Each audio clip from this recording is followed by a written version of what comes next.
If the phrase "stay sick, scratch glass, turn blue" makes you smile, chances are you're a child of the 70s in Detroit. With his trademark catchphrases, lab coat, and glasses, the Ghoul made a big impression on a whole generation. Our Lauren Podell has a special connection with a cult classic. Elvira, Svengoolie, Sir Graves Ghastly, Count Scary, Wolfman Mac. All stars in a long tradition of late-night TV horror hosts, but none captured the imagination of Detroit viewers in the 70s and 80s like the Ghoul.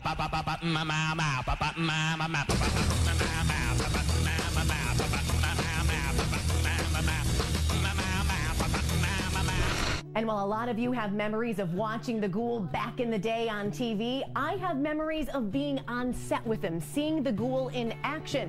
See, the Ghoul is a family friend, and that's what brings us here to the WCSX radio station. Because if there's anyone that knows anything about the Ghoul, it's my dad. It was just an era of television at the time. You didn't have 1,500 channels. It wasn't so politically correct. And he was involved with the community. I mean, he had local bands on.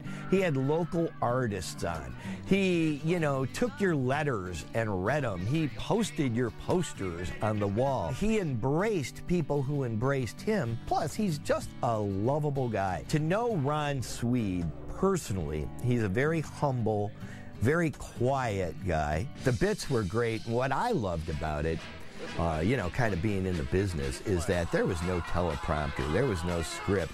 This was total chaos on TV. My dad, Doug Podell, first met the Ghoul, also known as Ron Sweed, in Cleveland, where Sweed is from. In the 60s, Ghoulardi ruled Cleveland airwaves. As a teenager, Sweed worked on his show. When Ernie Anderson, who played Ghoulardi, left to become the voice of the ABC network, it gave Sweed an idea. Well, I asked him, would he give me permission to revive the character in Cleveland? And said it won't work. But go ahead, give it a shot. If you're watching this show, you gotta be an illiterate moron. But you're my kind of guy. Sweed kept the same Ghoulardi look, but took a new name. And the Ghoul show was such a hit, it was syndicated in 7 of the biggest cities across the country, including Detroit. Right from the start, day one, it eclipsed the popularity in Cleveland. Detroit just went nuts over the show. There is Ghoul fever in this town. They like you here.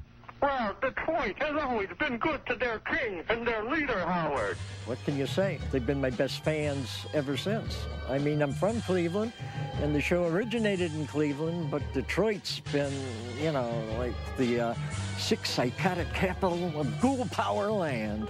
Except for the occasional special, the show's been off the air for 30 years, but hundreds still line up to meet the Ghoul at appearances around town. How are you? Awesome.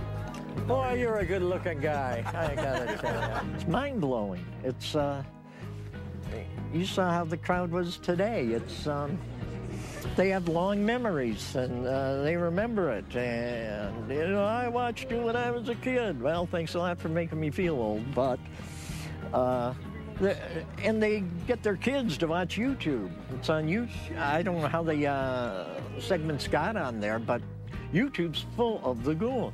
And so, like, little 12-year-old guy had me sign his shirt that he bought today, and he's going out as the Ghoul for Halloween. There wasn't a lot to do as a kid on a Saturday night, and you had the Ghoul, and of course you weren't supposed to watch him, which made him really appealing. We would have to sneak off to the basement because my dad wouldn't let us watch it. Fans remember the celebrity guests like Vincent Price and Muhammad Ali. Because you're just such a gentle, nice, quiet guy. And I said, I know I should know better because I'm in the business. But you were just so laid back and quiet, you'd never know it. And all of a sudden he jumped up. I said, Ghoul. Then he turned into Muhammad Ali. You listen to me now, Ghoul. Are you listening? Yes, sir, I'm listening to you.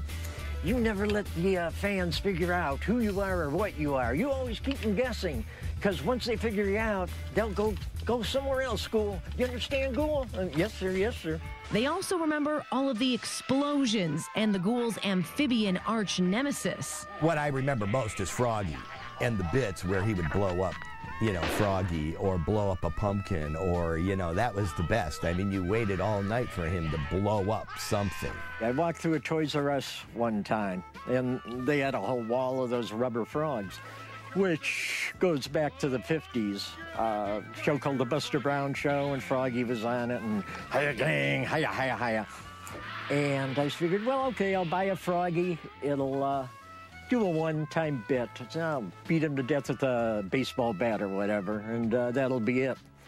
So we did Froggy, and the doggone rubber frog got more mail than I did the following week. So I bought out Toys R Us, the whole wall, because we'd put them in blenders, cut them up with power mowers, put them on fans, go flying off the blades. Anyway, you figure you can destroy a rubber frog. I did. We weren't uptight about scripting. I would never do dialogue or anything. I'd have our musical cues to come into it, and then a particular musical cue to get us out. But what happened in between, I would just verbally tell everyone how we wanted to do it.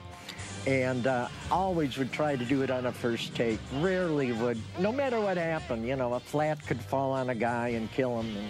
And, we'd drag him off the set later and notify his next of kin. It was like a family. They'd do anything for me, I'd do anything for them. And we just, again, had a blast doing it.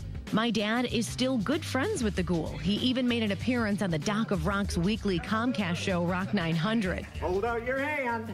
And here's some cheeseware! They don't get better than the Ghoul's Vault of Golden Garbage! When I first started in the 70s, church groups were warning the parishioners not to let your kids watch the Ghoul, and he's gonna let them down the road of moral decay. And then towards the end of the 70s, I think I was often some lady who had been signing autographs for her in the family. She came.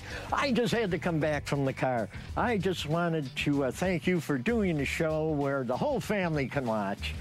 So I went full circle from the most feared man on television to the family entertainment guy. Today's army of Ghoul fans still have marching orders from their king and leader.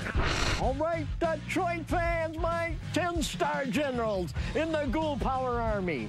I would like you to remember that I love you, and I want you to stay sick, turn blue, scratch glass, climb walls, and most importantly of all, do it while you can, but don't get caught.